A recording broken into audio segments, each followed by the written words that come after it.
হ্যাঁ আমি জানিয়ে দিচ্ছি, এই তো আপনার সাথে কথা বলে জানিয়ে দেবো, আর অসুবিধা হবে না। হ্যাঁ বেশ। ও আব্বা ব্যামার আয় না, শুনো শোনো।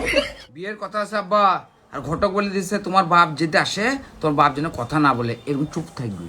আর বলেছে শুনো, কালকে প্যান্ট শার্ট পরে চলে যাবা কাল মেয়ের বাড়ি। অনুরোধ করছি তুমি যেন কথা বলবা না, তাহলে গায়ে মারা যাবে এই বিয়েটাও। না না ঠিক আছে। তুই শালা পেট ফুটফুটে লোক, তুই চুপ থাকতে পারিস? কই গো বেরেছো তাড়াতাড়ি, এই বিটেতে ভাঙে, তোমার একদিন কি আমার একদিন। চ বাপ চ, এখানে কিছু বলবো না আমি।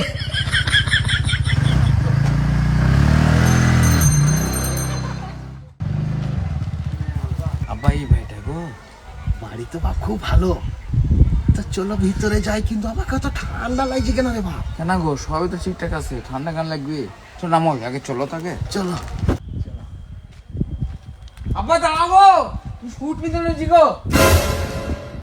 শালা চৈত পাগলা, শুট পিনতে মনে নাই দি চুই কি বেড়াইছি দেখো কেন, মনে যেন শালা মাটি পেলে ঢুকি যাবে। লে শালা চাপবে, গাড়িতে চাপ, পালাবে, বাড়ি পালা, বাড়ি পালা। কি কাজ করিস রে বাপ? তোর তাড়াহুড়ো দেখে আমি শুট পিনতে বলি না বাপ, অন্য কথা টাকা বাড়ি লিখো বাপ। আমি তো মাথা ঠুকলাম, আরে এদিকে বি করিস না, তুই মাথা ঠুকলাম, মাথা কি করে মাথা। আবে তুই দই নাই, ওই তোর বাপ শালা লেগিন বিয়ে হয়েছে না বে, বেচারি এই বিয়েটা হইতো গো।